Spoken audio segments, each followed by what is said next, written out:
उठ रहे हो, तुम बेदार हो रहे हो जाना पूरे तौर पर, डरो मत।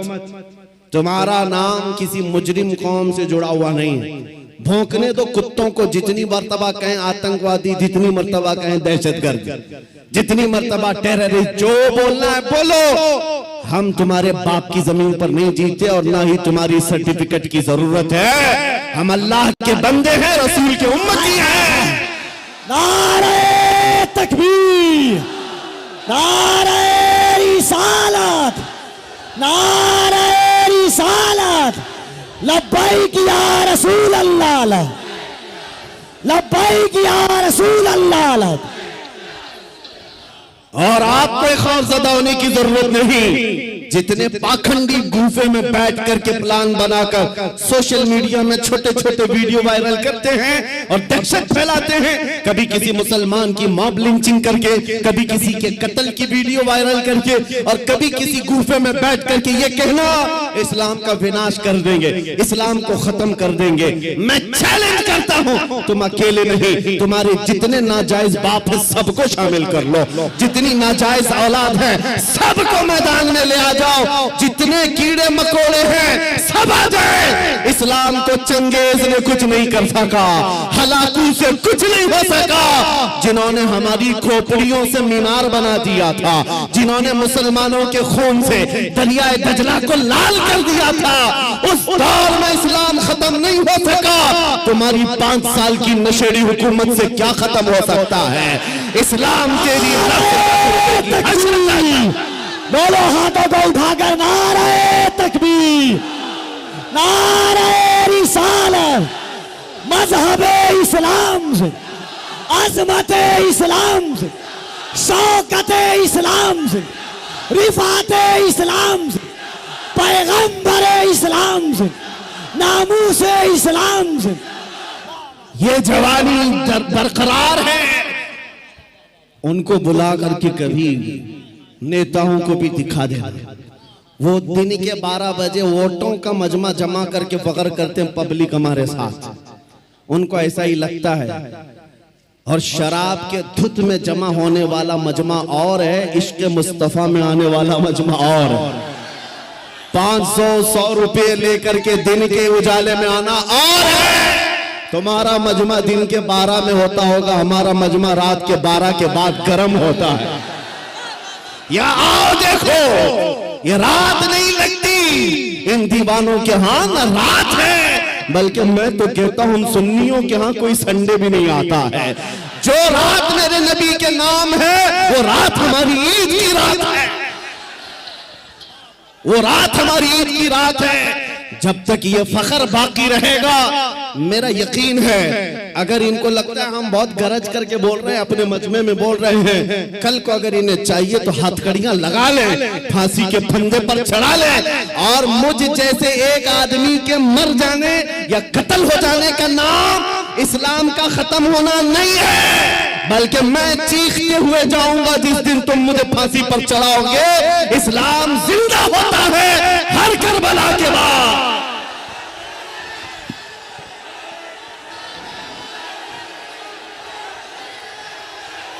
हेलो, लब्बैक लब्बैक या रसूल अल्लाह, लब्बैक लब्बैक लब्बैक या रसूल अल्लाह, लब्बैक लब्बैक लब्बैक या रसूल अल्लाह, लब्बैक लब्बैक लब्बैक या रसूल अल्लाह, लब्बैक लब्बैक लब्बैक या रसूल अल्लाह। नारे तकबीर।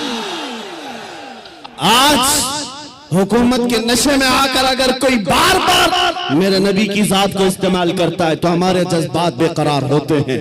लोगों को ये लगता है, डिपार्टमेंट वाले बार बार ये कहते हैं मौलाना क्यों इतना एग्रेसिव हो जाते हो, क्यों इतनी भड़काऊ बातें करते हो। मैंने बार बार ये कहा है, ऐलान कहा है, जब जब गाली देने का शौक है मेरा नाम लेकर गाली दो, मेरी माँ के नाम पर, मेरे बाप के नाम पर, मेरे खानदान के नाम पर, जितना कोसना है कोस लो, लेकिन याद रखना अगर हुजूर की तरफ उंगली उठाओगे, अगर नबी की अजमत की तरफ बोलोगे, हमारे खून का आखिरी कतरा भी जिस्म में बाकी है तुम्हारी गर्दनों पर चढ़ करके बोलेंगे, तुम्हारे सीने पर चढ़ कर बोलेंगे। और तुम ये समझते हो तख्त ताज तुम्हारे पास है, आज फौज और ताकत तुम्हारे पास है। तुम्हारे नाजायज बाप आज से 200 साल पहले अंग्रेजों की शक्ल भी यहाँ मौजूद थी। उन्होंने एक आलिम रब्बानी किफायत अली काफी को फांसी पर चढ़ाया था, एक नहीं 30,000 उलेमा को फांसी पर चढ़ाया था। तुम्हारे नाजायज बाप भी ये समझते थे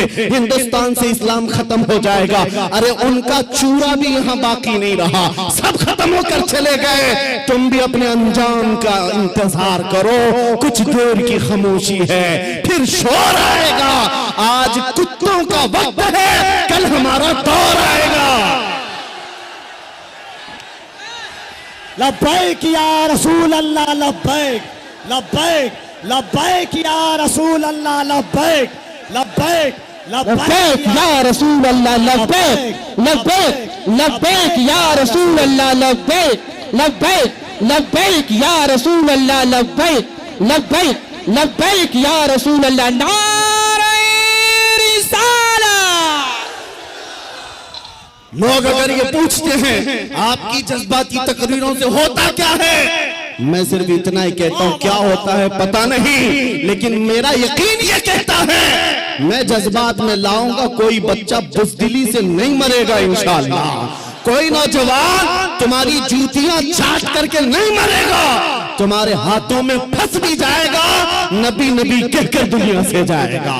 हम अपने जज्बात को जिंदा रखते हैं इसलिए कि जज्बात नहीं है तो वो नामर्द आदमी है। अगर जज्बात हुजूर के लिए जिंदा है उसी को मैं मर्द समझता हूँ, उसी को इंसान समझता हूँ। और जो बेगैरती की बात करते हैं, अरे मसलहत का भी ख्याल करो, हिकमत का भी ख्याल करो, हालात का भी ख्याल करो। ये हालात तुम्हें मुबारक, मुझे मेरे नबी की इज्जत मुबारक। अगर इन हालात में नबी की इज्जत महफूज नहीं है तो हम आजादी से घूम कर कौन से मजे उठा सकेंगे। वो सहाबा की बात तो सुनो, जब जंगे ओहद में ये बात मशहूर हो गई, हुजूर का कत्ल हो गया, सहाबा ने तलवारें छोड़ दी, हाथों से तलवारें छूट गई।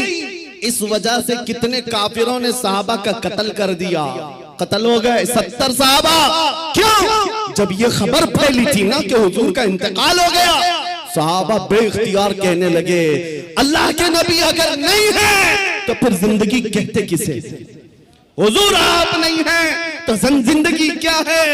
इसलिए ऐ सुन्नियों, आज हमारा जज्बा यही होना चाहिए, अगर हुजूर का नाम सलामत नहीं तो फिर हमारी जिंदगी किस काम की? हम किस खाक के लिए जीते हैं? आज के बाद तकलीफों से और मुसीबतों से घबराना नहीं, तुम अपने दीन पर अमल पैरा रहो। गैर कानूनी कामों की बात मैं नहीं करता, चाकू छुरी तलवार बंदूक की भी बात नहीं करता। मैं तो बात सिर्फ इतनी कहता हूँ, हुजूर का इश्क इतना भर लो कि तुम्हारे चलने फिरने से भी कीड़े फना हो जाए। तुम्हारे किसी हथियार की जरूरत नहीं, तुम हुजूर के आशिक बनकर गलियों से घूमो, कुत्ते यूं ही मर जाएं, हाँ पागल होकर मर जाएं, सिर्फ तुम्हारी खुशबुओं से मर जाएं। बात इतनी है। और मैं आज आखिरी बात ये कहता हूँ, सहाबा का मसलक यही था, उन्होंने कोड़े भी खाए, तलवारें भी खाई, जख्म भी खाए। एक साहबी साद इब्न रबी जिनके 12 नेज़े लगे थे, पेट फट गया था जंगे ओहद में, फिर भी कह रहे थे जो आए हुए सहाबा, जाओ नबी को मेरा सलाम कह देना, मैंने उनकी हिफाजत का हक अदा नहीं किया। पेट फट गया, तब भी ये कहते थे हम आज नरम नरम खाने खाकर, गरम गरम बिस्तरों पर सोकर, सिर्फ यहाँ बैठकर नारे लगाकर समझते हुजूर की इज्जत की हम हिफाजत करते हैं। मेरे अजीजों, बदलना है हमें जिंदगी, बदलना है हमें जिंदगी। कब तक ये गाने सुन सुन करके निफाक दिल में पैदा करते रहोगे? बॉलीवुड और हॉलीवुड के नगमों पर नाचते रहोगे? तुम जिंदगी बदल डालो।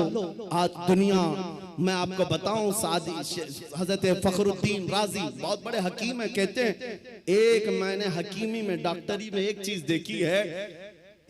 देखी है, मोहम्मद अरबी सल्लल्लाहु अलैहि वसल्लम की मोहब्बत में अगर कोई 90 साल का भी हो जाए तो उसका दिमाग पागल नहीं हो सकता, पागल कभी नहीं होता। हुजूर का आशिक पागल नहीं होता, और अगर पागल होता है तो सिर्फ उनके लिए होता है, और दीवाना होता है सिर्फ उनके लिए होता है, बाकी किसी के लिए नहीं होता। आज मैं यही चाहता हूं कि दुनिया तुम्हें पागल कहे, मजनू कहे, दाढ़ी वाला कहे, टोपी वाला कहे, छोड़ दो उनकी बातों का। कुछ भी रिएक्ट करना, तुम्हें अंदर से फख्र होना चाहिए, फख्र होना चाहिए, इसलिए कि तुम इन कुत्तों के लिए नहीं जीते। कब्र में आमिना के लाल तशरीफ लाने वाले हैं, हश्र में मेरे आका तशरीफ लाने वाले हैं, उनके सामने मुझे खड़ा होना है। कहीं हुजूर ये ना कह दें कि दुनिया वालों के लिए तूने मेरी अखलाक को बदल लिया, उनको राजी करने के लिए तू मेरी सुन्नतें छोड़ दिया। नहीं, कब्र में जब जाएं तुम्हारा चेहरा देखें तो मेरे नबी से कदमों को चूम कर कहना, आका दुनिया हजार ताने देती थी मगर मैं आपके लिबास को पसंद करता था, मैं आपके चेहरे को पसंद करता था, आपके कदमों में आना चाहता था। बस आज मेरा मसलक आपको बता दूं, आप सब इसी बात पर गामजन हो जाएं। मेरा मसलक का मतलब सहाबा का, औलिया का, ताबईन का, आला हजरत का यही है, हर मुसीबत हर सितम गवारा है, हर मुसीबत हर सितम गवारा है। या रसूल अल्लाह, एक बार तुम कह दो कि तू हमारा, तू हमारा है। आज के बाद हम इसी मिशन पर जीते हैं। दुनिया के हाथ फैलाना छोड़ दो, दुनिया के लिए जीना छोड़ दो। जिंदगी ये नहीं किसी की किसी के लिए, जिंदगी है नबी की नबी के लिए। ना समझ मरते हैं जिंदगी के लिए, जीना मरना है सब कुछ नबी के लिए। और इस अकीदे के साथ आज महफिल खत्म करता हूँ। कौन देता है, देने को मुंह चाहिए, देने वाला है सच्चा, देने वाला है सच्चा, देने वाला है सच्चा। आका आपके दरबार में, आपके शहर, आपके मुबारक महीने का पहला चांद आया है पटना की सरजमीन से। आशिकाने मुस्तफा मदीने की तरफ ला लगाकर पुकारते हैं, अभी वो उम्मी फिदा का या रसूल अल्लाह, मैं मुजरिम हूँ आका, मुझे साथ ले लो कि रस्ते में है जा बजा थाने वाले। चमक तुझसे पाते हैं सब पाने वाले, मेरा दिल भी चमका दे चमकाने वाले। लब्बैक या रसूल अल्लाह, लब्बैक या रसूल अल्लाह। और नेता नगरी में भी देखा गया, 40-40 साल बेचारे पार्टियों की खिदमत में लगे रहे, बुढ़ापे में फिर आने के बाद पार्टी ने कोने में बिठा दिया। अब तुम्हारा काम खत्म हो गया, तुम्हारा काम खत्म हो गया, अब नौजवान दूसरे आएंगे। लेकिन मेरे अजीजों, एक मकतबा मैंने ऐसा देखा, एक मदरसा ऐसा देखा, यह हुजूर के गुलामों का है। यहाँ जितना बूढ़ा होता है उतनी इज्जत बढ़ती जाती है, जितना बूढ़ा हो जाए उतनी इज्जत बढ़ती चली जाती है। मेरे अजीजों, 85 साल 90 साल के उलमा भी आज मौजूद हैं, कौम उनको देखती रह जाती है। तुम 25 साल के 1 लाख नौजवान लाकर खड़ा कर देना और फिर एक तरफ सिर्फ ताजुश शरिया का चेहरा दिखा देना, लाखों की तरफ निगाहें नहीं जाएंगी, उस एक चमकते हुए चेहरे की तरफ लोग देखेंगे। नारे तकबीर, जरा दोनों हाथों को उठाकर बस्ती बस्ती करिया करिया, बस्ती बस्ती करिया करिया, इल्म का सूरज फैज का दरिया। अजीजा निगरामी वक़ार, मैं ये बातें इसलिए अर्ज कर रहा हूं कि इन बुजुर्गों ने जो खूबसूरती हासिल की है वो पाउडर लाली के मेकअप से नहीं, मेरे मुस्तफा के कदमों से हासिल की है, नबी पाक की वाबस्तगी से मिली है। लोगों को आज ये लगता होगा, मैं आपको बताऊं, तहदीसे नेमत के लिए कह रहा हूं, मैं अपनी बड़ाई अपनी फजीलत की बात नहीं कर रहा हूं। किसी को अगर ये लगता हो सोशल मीडिया की वजह से इनको बहुत ज्यादा लोग चाहने लग गए, सोशल मीडिया, यूट्यूब, इंस्टाग्राम सब इन्होंने फैला रखा है, इसलिए भीड़ जमा हो गई, हजारों लोग सोशल मीडिया पर हरकतें कर रहे हैं, बहुत वहां मैदान में मौजूद हैं। मगर मेरे अजीजों, ये मेरे फन का कमाल नहीं है। आज जहां जाएं परवानों का हुजूम जो मेरे सामने नजर आता है, बात सिर्फ इतनी है, जब तक के मदीने से इशारे नहीं होते, रोशन मेरी किस्मत के सितारे नहीं होते, ये नाज़ी अंदाज हमारे नहीं होते, झोली में अगर टुकड़े तुम्हारे नहीं होते, जब तक बिके न थे तो कोई पूछता न था, या रसूल अल्लाह तुमने खरीद कर हमें अनमोल कर दिया।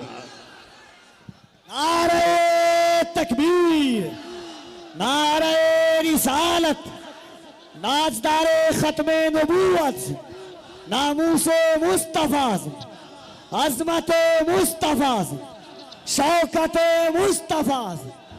मेरा यकीन है सारा सोशल मीडिया फना हो जाए, मैं किसी पहाड़ के अंदर बैठकर मेरे नबी की बात करो, मेरा खुदा कादिर है, वो लाखों के दिलों में हमारी बात को पहुंचाएगा। ये कमाल मैं इसका नहीं समझता सोशल मीडिया के जरिए से, इंटरनेट का दौर हो नहीं मेरे अजीजों, हुजूर की अजमत बयान करो, चाहे तुम तन्हा हो, मौला पूरी कायनात में तुम्हारे चर्चे फैला देता है। ये रब्बे जुल जलाल की शान है। इब्राहिम अलैहिस्सलाम जब मक्का मुकर्रमा से आवाज दे रहे थे तो पूरी कायनात में आपकी आवाज को अल्लाह ने पहुंचाया।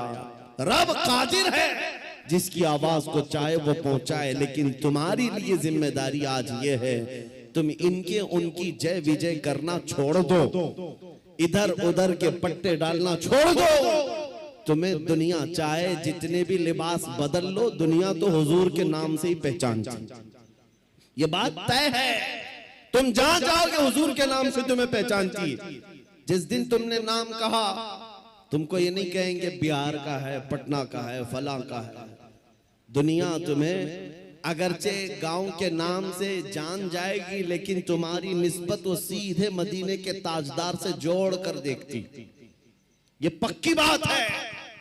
और आपको क्या इस बात पर कोई आपत्ति है कि दुनिया हुजूर की गुलामी से आपको पहचाने तो आपको ऐब लगता है? फख्र होगा कि नहीं होगा? अगर हुजूर की गुलामी से दुनिया तुम्हें पहचानने पर फख्र होगा तो मेरी बात सिर्फ इतनी सुन लो, पूरे के पूरे ही गुलाम क्यों ना हो जाए। जब गुलाम होना ही है तो पूरे क्यों ना हो जाए। आला हजरत ने क्या खूब कहा, आज ले उनकी पनाह, आज मदद मांग उनसे, कल न मानेंगे कयामत में अगर मान गया। उन्हें जाना उन्हें माना, न रखा गैर से काम, लिल्लाहिल हम्द मैं दुनिया से मुसलमान गया।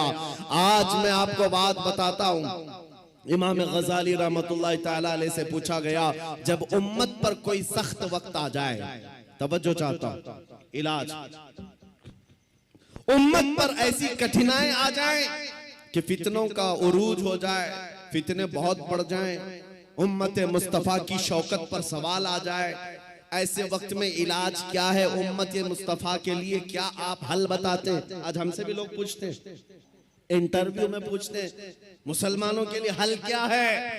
इमाम गजाली ने फरमाया एक ही हल है, इनके सीनों को हुजूर की मोहब्बत से भर दिया जाए, हुजूर की मोहब्बत से भर दिया जाए। मेरे अजीजों, लोग मुझे उर्सों में भी बुलाते हैं, पता नहीं कितने कितने जलसों में बुलाते हैं, मैं तो बात सिर्फ हुजूर की करता हूं। वजह सिर्फ ये है, मैंने सबको समझा रखा है, आज हमें इलाज करना है, जिस चीज की जरूरत है वही दो। जब इलाज कंप्लीट हो जाए इंशाअल्लाह ये जिस जगह भी ले जाओगे ये खड़े हो रहे। इमाम गजाली ने फरमाया इनके दिलों को हुजूर की मोहब्बत से भर दो। तो आपसे पूछा गया, वैसे तो हर मुसलमान कहता है मुझे हुजूर से मोहब्बत है, अभी मैं पूछूं एक हाथ में दो दो हाथ उठाएंगे हुजूर से मोहब्बत है या नहीं? अगर अभी सवाल करे, हर कोई पुकार कर कहेगा हाँ हुजूर से मोहब्बत है, मैं तो जान देने को तैयार हूं, हर कोई कहेगा।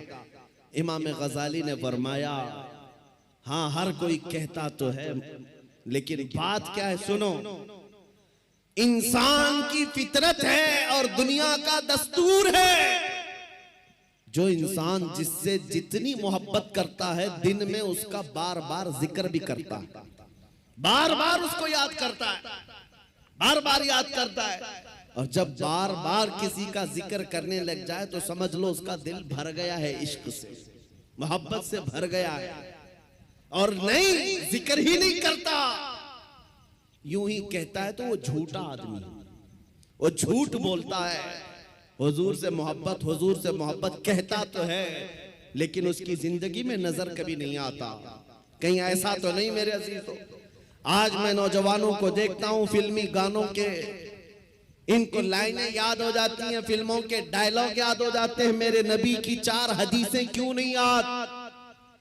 अगर हुजूर से कसरत से मोहब्बत होती तो हुजूर की अदाओं से भी मोहब्बत होती। हुजूर के जुमले तुम्हारी जुबानों पर गर्दिश कर रहे होते, बार बार तुम उनका जिक्र कर रहे होते। और फरमाया बुजुर्गों ने, जो कसरत से हुजूर पर दुरूद पढ़ता रहता है दिन भर रात भर, समझ लो उसका दिल भरा हुआ है हुजूर की मोहब्बत से, क्योंकि बार बार वो जिक्र कर रहा है, बार बार याद कर रहा है। एक बुजुर्ग की बात मैं आपको बताता हूं। एक बुजुर्ग ने एक शख्स की तरबियत कैसी की थी। मुरीद था, अपने शेख से आकर कहा मोहब्बत कैसे करूं, मोहब्बत कैसी होनी चाहिए। कहा एक काम कर, मैं एक भैंस तुझे देता हूं, उसको पाल। बिहार वाले अच्छी तरह समझ सकते हैं। भैंस बुजुर्ग ने अपने मुरीद को दी और कहा इसकी बहुत अच्छी देखभाल करना, बार बार इसका ख्याल रखना। कहा ठीक है, 1 महीने के बाद आना, मुलाकात करना। 1 महीने के बाद आया, हजरत ने पूछा कैसा है, क्या हाल है। कहा मैं बहुत अच्छा हूं। तेरी भैंस कैसी है। कहा वो भी बहुत अच्छी है। तुम खाना खाए। कहा हाँ मैं खाना खा लिया। तुम्हारी भैंस। हाँ वो भी खाना खा चुकी है। जब जब जिक्र किया जाए भैंस का अच्छी तरह से जिक्र करता था। कहा 1 महीना और जाओ, 1 महीना और उस भैंस के साथ उठना बैठना लगाव रखो। दूसरे महीने के बाद आया, बुजुर्ग ने, मुर्शिद ने पूछा क्या हाल है। कहा मैं भी अच्छा हूं, मेरी भैंस भी अच्छी। सवाल खाली सिर्फ उसका किया था, लेकिन साथ में भैंस का भी कर रहा है। कहा तू खाना खाया। कहा मैं भी खाना खा चुका, मेरी भैंस भी खा चुकी। कहा तू नहा लिया। कहा मैं भी नहाया हूं, मेरी भैंस भी नहाई। जो बात करे अपने साथ अपनी भैंस का भी जिक्र। बुजुर्ग ने कहा 1 महीने और अपनी भैंस से करीब रहे, उसके बाद फिर तीसरे महीने मुलाकात करेंगे। 3 महीने गुजर गए। 3 महीने के बाद जब वो आया तो बुजुर्ग मुर्शिद ने पूछा क्या हाल है। कहा मेरी भैंस बहुत अच्छी। अब जुमला बदल गया, अभी खैरियत इसकी पूछी जा रही है, जवाब ये अपनी भैंस का दे रहा है। पूछा बुजुर्ग ने खाना खा चुका। कहा मेरी भैंस तो खा चुकी। तू नहाया। कहा मेरी भैंस तो नहा चुकी। मेरे अजीजों ये मिसाल बिला तशबीह बिला तमसील। उस बुजुर्ग ने कहा मोहब्बत ऐसी होनी चाहिए जब इंसान को पूछा जाए तो अपने आप को भूल जाए, अपने महबूब का जिक्र करने लग जाए। जब वो कमाल को पहुंचता है सिर्फ उसकी आंखों में अपने महबूब के जलवे हो। और बरेली के इमाम को हमने पढ़ा है, कोई आया बंदा गुलाब का फूल तोहफे में पेश करने के लिए, ला करके दिया, कहा इसको कबूल कर लीजिए। दुनिया में लोग गुलाब तोहफे में एक दूसरे को देते लेते हैं।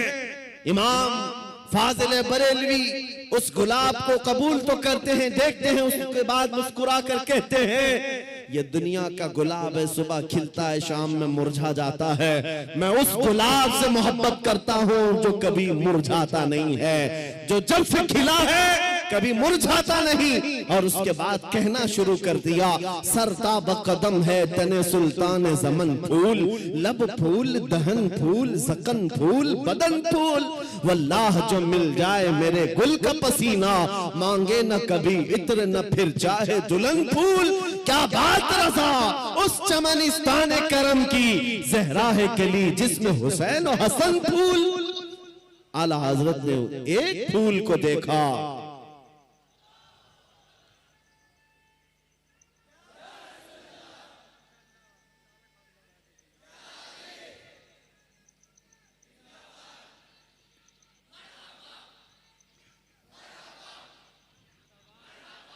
हुजूर पाक सल्लल्लाहु ताला अलैहि वसल्लम का जिक्र आया। आला हजरत ने सारे फूल फूल फूल पर एक नात ही लिख दी। यह इश्क का दर्जा होता है, जिक्र अपने महबूब का ज्यादा करे, अपना नहीं। यहाँ लोग तुर्रम खां बने हुए अपने ही बड़ाइयां करने लग गए। आला हजरत ने अपनी तो छोड़ो, किसी दुनियादार की तारीफ करने पर भी रजामंद नहीं हुए। जब किसी ने कहा भी किसी का कसीदा लिख दो तो आपने यही जवाब में कहा करो मद है अहले दुवल रजा, पड़े इस बला में मेरी बला, मैं गदा हूं अपने करीम का, मेरा दीन पा रहे ना नहीं, मेरा दीन रोटी का टुकड़ा नहीं है, मैं तो गदा हूं अपने करीम का। आज उस मोहब्बत की जरूरत है, आज उस कमाल के इश्क की जरूरत है। मैं आपसे पूछता हूं मेरे अजीजों, आप हुजूर पाक सल्लल्लाहु ताला अलैहि वसल्लम से बेहद मोहब्बत करते हैं, मुझे पता है, दिल से मोहब्बत करते हैं, लेकिन जिंदगियों में उसका इंप्लीमेंट, उसका निफास क्यों नहीं कर पाते? जिस दिन हम कौल और फेल में एक हो जाएं, जो कह रहे हैं वही करने भी लग जाएं, तो समझ लो फिर आपने इश्क का कमाल पा लिया।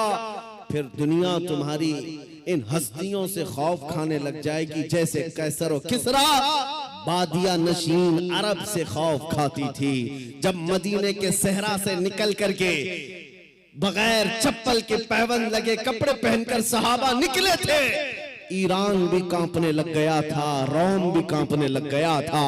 उस वक्त की सुपर पावर ताकतों को अगर किसी ने धूल चटाया है, मेरे नबी के गुलामों ने धूल चटाया है। हुजूर के आशिकों ने उन्हें घुटने पर लाकर मजबूर कर रखा था। आपको पता है उनके नजदीक इज्जत क्या थी? आपको बताता हूँ, सैयदना उमर इब्ने खत्ताब रदियल्लाहु ताला अन्हु का दौरे खिलाफत है। मदीने से एक फौज निकली, किसरा को खत्म करके आती है। ईरान की हुकूमत जो किसरा कहलाती थी उस जमाने में खत्म कर दी गई। इस्लाम का परचम लहराया। वो दौर ऐसा था, सुपर पावर था उस वक्त ईरान, सुपर पावर ताकत थी। हजारों नहीं लाखों की फौज उनके पास थी। जब टुकड़े टुकड़े हो गए, सहाबा की हुकूमत आई, माले गनीमत हाथ आया, तो बहुत सारा माल वहां से मदीने लाया गया, उसमें कीमती सामान भी थे।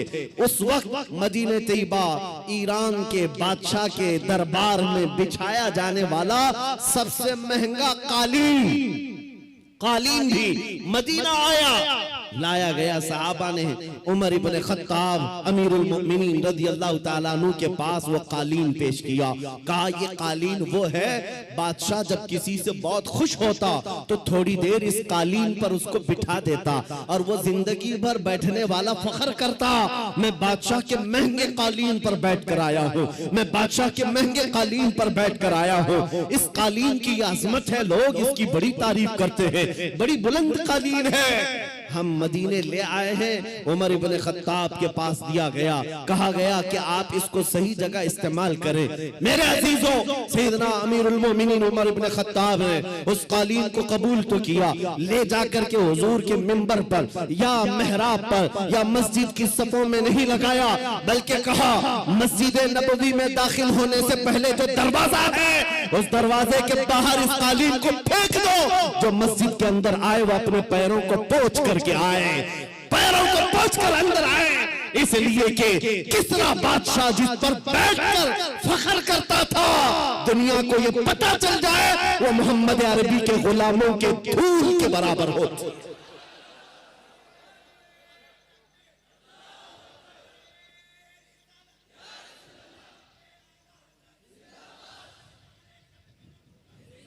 उन्होंने इज्जत तख्त और ताज में नहीं ढूंढी, मेरे नबी पाक की निस्बत में इज्जत ढूंढी।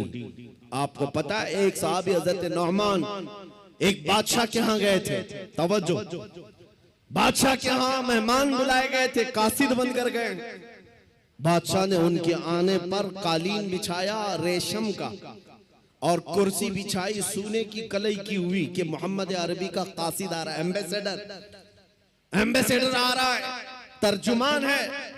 लेकिन जैसी हजरत नौमान पहुंचे, वो कालीन को आपने तलवार से फाड़ दिया और निकाल दिया, जमीन पर चले। फिर जब कुर्सी के पास आए, देखा सोने की कुर्सी है, पांव से धक्का मारकर गिराया और कहा मुझे सादी कुर्सी लाओ, दूसरी। बादशाह ने कहा ये इतना गुरूर है, मोहम्मद अरबी सल्लल्लाहु अलैहि वसल्लम के गुलामों में इतना एटीट्यूड। उस सहाबी ने कहा ये गुरूर और तकब्बुर नहीं है, मैं मेरे नबी का गुलाम, मेरे मुस्तफा का गुलाम। मेरे नबी की शरीयत में मर्दों के लिए रेशम भी हराम है, सोना भी हराम। मर्दों के लिए रेशम का इस्तेमाल हराम है, और सोने का इस्तेमाल, गोल्ड का इस्तेमाल हराम है। बादशाह से उन्होंने कहा तू सारी दुनिया की कुर्सियों को सोने की बनाकर लाकर रख दे, तब भी नबी का गुलाम सबको ठोकर मारेगा, अपने नबी की शरीयत को गले लगाएगा।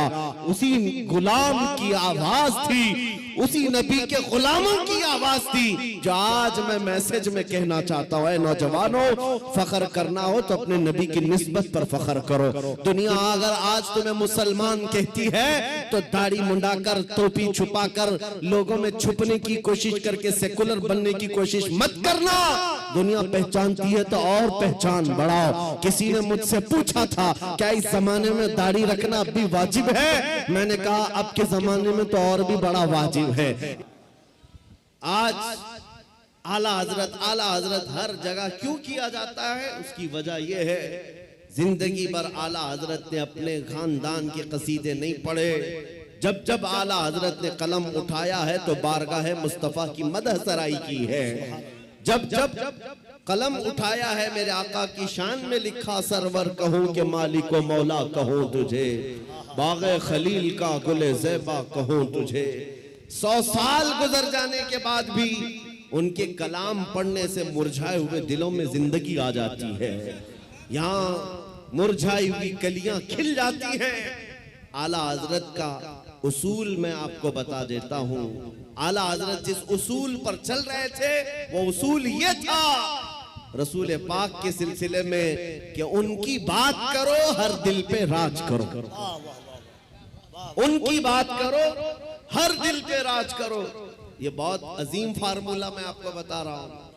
हुजूर की बात करो, फिर देखना दुनिया तुम्हें कभी फरामोश नहीं करती और ना ही तुम्हारे मकाम और मनसब को कोई दूसरा धक्का लगा सकेगा। हुजूर की बात करो। आज हमारे दरमियान इख्तिलाफात ने जो जन्म लिया है उसकी एक असल वजह यह भी नजर आती है कि हम असल को छोड़कर फरा में लग गए। हम जगह जगह छोटी छोटी जमातें बनाकर, छोटे छोटे हलके बनाकर उसके प्रचार में लग गए, जबकि हमें चाहिए कि हमारी सारी एनर्जी बादशाह आजम की तारीफ में खर्च हो, हुजूर अकरम सल्लल्लाहु ताला अलैहि वसल्लम के लिए वक्फ हो जाओ।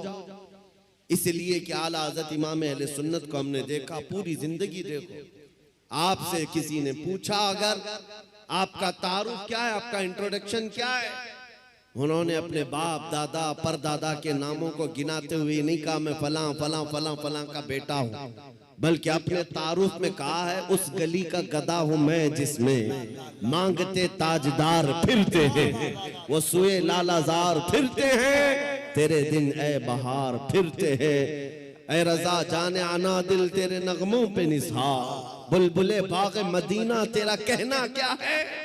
उन्होंने दुनिया को अगर तारुफ कराया है तो नबी के वास्ते से कराया है। आपको बताता हूं उनका मकाम ये था इश्क रसूल में फना होने का। मेरे मुर्शिद गिरामी हुजूर ताजुश शरिया रहमतुल्लाह तआला अलैह एक शेर की तशरीह करते हुए फरमाते हैं, आला हज़रत ने एक हमद लिखी है, वही रब है जिसने तुझको हमतन करम बनाया, हमें भीख मांगने को तेरा आस्था बताया। इस हमद के आखिर में आला हज़रत ने एक शेर लिखा है, अरे ऐ खुदा के बंदो कोई मेरे दिल को ढूंढो, अभी पास था यही तो अभी क्या हुआ खुदाया। दिल किसको कहते हैं मैं आपको बता रहा हूं, जिंदगी हम सब के पास है। हम किसके लिए जी रहे हैं, हम क्या करने के लिए जी रहे हैं, यह आज हमें महसूस करना है। आला हजरत किसके लिए जीते थे, उनका दिल रहता कहां था, बरेली की किस गली में उनका दिल रहता था। सुनो, आला हजरत कहते हैं अरे खुदा के बंदो कोई मेरे दिल को ढूंढो, अभी पास था यही तो अभी क्या हुआ खुदाया। इसका मतलब क्या है? फरमाया हर जमाने में औलिया इकराम में एक वली होता है जिसको कुतुबुल इरशाद कहते हैं। कुतुबुल इरशाद का मतलब यह होता है वो अपने जमाने के औलिया में इतना तसर्रुफ और इतना इख्तियार रखता है कि वो अपने जमाने के औलिया को जिन कामों पर मामूर करे उसका हुक्म बजा लाना सारे लोगों पर जरूरी होता है। वो कोई भी ऑर्डर दे, कुतुबुल इरशाद तो एक मर्तबा आला हजरत ने अपने जमाने के जितने रिजाल थे, औलिया थे, उनसे ये कहा, अरे आए खुदा के बंदो, कोई मेरे दिल को ढूंढो, मेरा दिल ढूंढ करके लाओ। ये काम पर लगा दिया, दिल ढूंढ करके लाओ।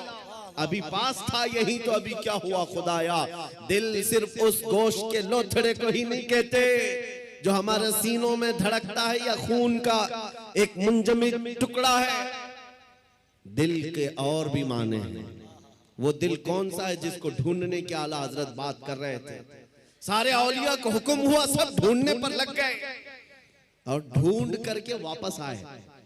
फिर आकर के उन्होंने जो जवाब दिया इमाम अहले सुन्नत को, आला हजरत को, आला हजरत ने फिर उसको अपने शेर में बयान किया, हमें ऐ रज़ा तेरे दिल का पता चला बमुश्किल, हमें ऐ रज़ा तेरे दिल का पता चला बमुश्किल, दरे रोजा के मुकाबिल वो हमें नजर तो आया। ये तकबीर, नारे रिसालत, इश्के मुस्तफा, इश्के आले मुस्तफा, तालीमाते आला हजरत, फैजाने आला हजरत। जिंदगी गुजारने के उसूल में बता रहा हूं, बरेली में रह करके दिल मदीने तैयबा में धड़कता हो। सारे औलिया जमाना ने कहा, हमें ऐ रज़ा तेरे दिल का पता चला बमुश्किल, दरे रोजा के मुकाबिल वो हमें नजर तो आया। ये न पूछ कैसा पाया तुझे हमद है खुदाया। आला हजरत का दिल वहां लगा हुआ था, इसीलिए मैंने आला हजरत के कलाम को बहुत मर्तबा पढ़ा। जहां जहां से पढ़ा, दिल को आला हजरत के जब भी हमने ढूंढने की बात की है, आला हजरत ने अपने दिल के बारे में यही कहा है, दिल है वो दिल जो तेरी याद से मामूर रहा, सर है वो सर जो तेरे नाम पे कुर्बान गया। आला हजरत के उसूल में दिल सिर्फ इस टुकड़े को नहीं कहते और सर इस टुकड़े को नहीं कहते। मेरे अजीजों, आला हजरत के इल्म में, उनकी तालीमात में दिल का मतलब और है, सर का मतलब और है। अगर नबी की मोहब्बत में भरा हुआ नहीं है तो सिर्फ वो गोश्त का लोथड़ा है, दिल नहीं कहा जा सकता। दिल कौन सा है? दिल सिर्फ वही है, दिल है वो दिल जो तेरी याद से मामूर रहा। और सर किसको कहते हैं? ये अगर दोनों कंधों के ऊपर एक कद्दू का टुकड़ा है, अगर हुजूर के नाम पर कुर्बान होने को तैयार नहीं है, हाँ अगर हुजूर के नाम पर मर मिटता है, तो आला हजरत कहते हैं सर है वो सर जो तेरे नाम पे कुर्बान गया।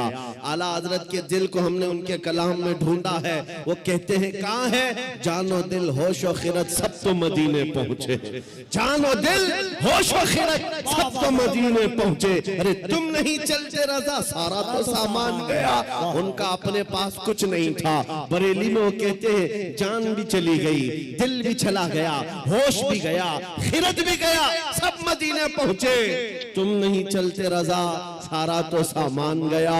और फिर उनसे पूछा गया जान है क्या आपकी? जान किसको कहते हो आप? कहते हैं जान है इश्क मुस्तफा, रोज वजू करे खुदा, जिसको हो दर्द का मजा, नाज़े दवा उठाए क्यों, फिर के गली गली तबाह, ठोकरे सबकी खाए क्यों, दिल को जो अक्ल दे खुदा, तेरी गली से जाए क्यों।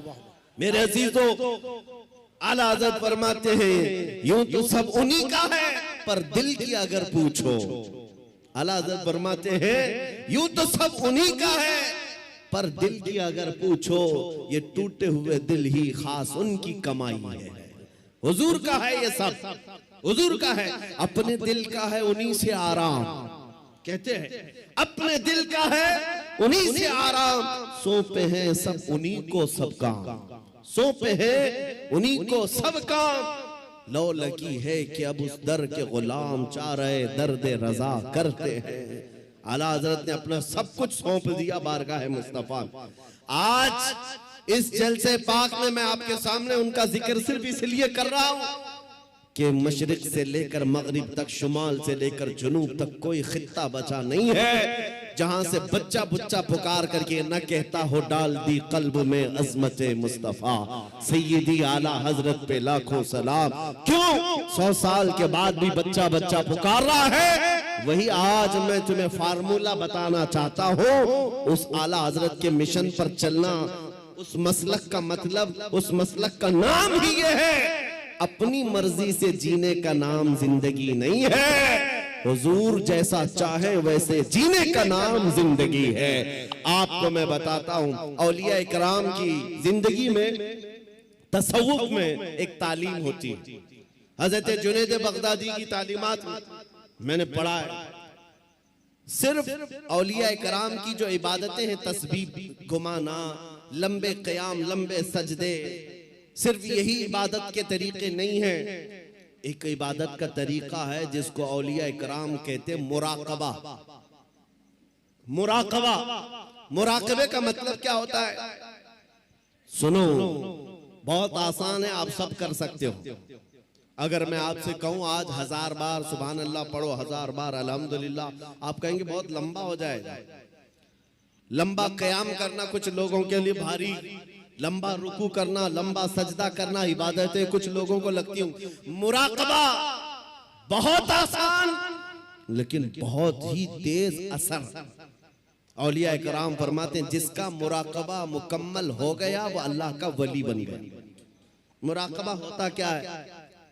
सुनो, मुराकबा होता क्या है? सिर्फ ये है कि आंख बंद करके थोड़ी देर खामोश बैठना, कुछ नहीं करना, कुछ पढ़ना नहीं है, कुछ पढ़ना नहीं है, खामोश बैठना है। कितनी देर? तुम्हारी मर्जी, 5 मिनट, 10 मिनट, आधा घंटा, 1 घंटा, किसी से बात ना करो, खामोश एक जगह बैठ जाओ। करना क्या है खामोश बैठ करके? सोचना क्या है? हाँ, ये असल है। सैयदना जुनैद बगदादी फरमाते हैं मुराकबा करने वाले को कुछ और नहीं सोचना है, बस आंख बंद करके इतना सोचना है कि अल्लाह ने मुझे क्यों पैदा किया, मैं यहां क्यों आया इस दुनिया में। बस इतना ही सोचना है, इतना ही सोचना है। बार बार सोचता रहे, बार बार सोचता रहे। ऐ नौजवानों, ये मुराकबा आज तुम्हारी बहुत सारी बीमारियों का इलाज है। सोचना कभी आंख बंद करके, क्या मैं इसलिए आया रात भर इंटरनेट पर गेम खेलने के लिए अल्लाह ने मुझे पैदा किया? क्या मैं दुनिया में लड़कियों से छेड़छाड़ करने के लिए पैदा किया गया? क्या मैं दुनिया में दिन रात खेल कूद के लिए पैदा किया गया हूं? लोगों से गप्पे लगाने के लिए पैदा किया गया हूं? मैं लोगों से हंसी मजाक में अपना वक्त को बर्बाद करने के लिए पैदा किया? क्यों पैदा किया गया हूं? तुम्हारा दिल आखिर एक दिन जवाब देगा। अल्लाह की तरफ से तुम्हें ये मिलेगी बात, तुम क्यों पैदा किए गए, क्यों पैदा किए गए, तुम्हें पता चल जाएगा। ये मुराकबे में जिस दिन तुम्हें पता चल जाए क्यों पैदा किया गया, अगर हकीकत को पहुंच गए उसी दिन अल्लाह के वली बन गए। अब मैं आपको बताता हूं, जिन लोगों का मुराकबा मुकम्मल हुआ वो जिंदगी में अगर सोचते सोचते इस नुक्ते को पहुंच गए कि मैं क्यों पैदा हुआ, तो फिर आंख खोल करके वो पुकार कर कहते हैं हम दुनिया में क्यों पैदा हुए। नतीजा निकला, दहन में जुबान तुम्हारे लिए, बदन में है जान तुम्हारे लिए। या रसूल अल्लाह, हम आए यहां तुम्हारे लिए, उठे भी वहां, हम अपने लिए नहीं आए, आका आपके लिए आए। मुराकबे में जो इस नुक्ते को पहुंच गया, बरेली का इमाम पुकार कर कहने लगा मुझे अल्लाह ने खेल कूद के लिए नहीं बनाया, मुझे अल्लाह ने सिर्फ बाजारों की जीनत के लिए नहीं बनाया, मुझे अल्लाह ने जिंदगी अपनी मर्जी से गुजारने के लिए नहीं बनाया। और उस आला हजरत के अजीम पोते ताजुश्शरिया ने भी पुकार कर कहा, जब उनका मुराकबा मुकम्मल हुआ, जब वो सोचते रहे मैं क्यों पैदा हुआ, मैं क्यों दुनिया में आया, तब फिर ताजुश्शरिया ने भी जवाब दिया हम इसलिए पैदा किए गए हैं, जिंदगी ये नहीं किसी के लिए, जिंदगी है नबी की नबी के लिए, ना समझ मरते हैं जिंदगी के लिए, जीना मरना है सब कुछ नबी के लिए। नारे तकबीर, नारे रिसालत, जश्न ईद मिलादुन नबी, आमदे माहे रबीउन नूर। जिंदगी हुजूर पाक सल्लल्लाहु अलैहि वसल्लम के लिए अमानत बन करके, अमानत बना कर दी गई है। तुम क्या समझते हो ए नौजवानों, आपको ये लगता है जवानी की आज ताकत और कुव्वत है, मुझे अपने मर्जी से फैशन करने दो, अपने मर्जी से मॉडर्न जिंदगी गुजारने दो, और दुनिया के पीछे तुम चल पड़े, उस दुनिया के पीछे जो हर दिन अपना शोहर बदलती है। आला हज़रत फरमाते शहद दिखाए जहर पिलाए, कातिल डाइन शोहर कुछ, इस मुर्दार पे क्या ललचाना, दुनिया देखी भाली है। तुम्हें मालूम है यहां कितने हीरो आए उसके बाद जीरो हो गए। यहां जवानी में अपने मेकअप से चमकने वाले बुढ़ापे में ढीले पड़ गए। यहां लोग रोजाना बदलते रहे। किसी भी फील्ड में देख लो, कुछ लोगों को लगता है पर्दे सीमी पर बॉलीवुड और हॉलीवुड पर थिरकने वाले, मुजरे करने वाले स्टार हैं, ये बड़े बड़े हीरो हैं और उनके पीछे कौम भागती है। मियां ये सिर्फ और सिर्फ ढलती छांव है। थोड़े दिनों के बाद इनके चेहरे का गाजा उड़ गया तो यही कौम दूसरा हीरो ढूंढती है।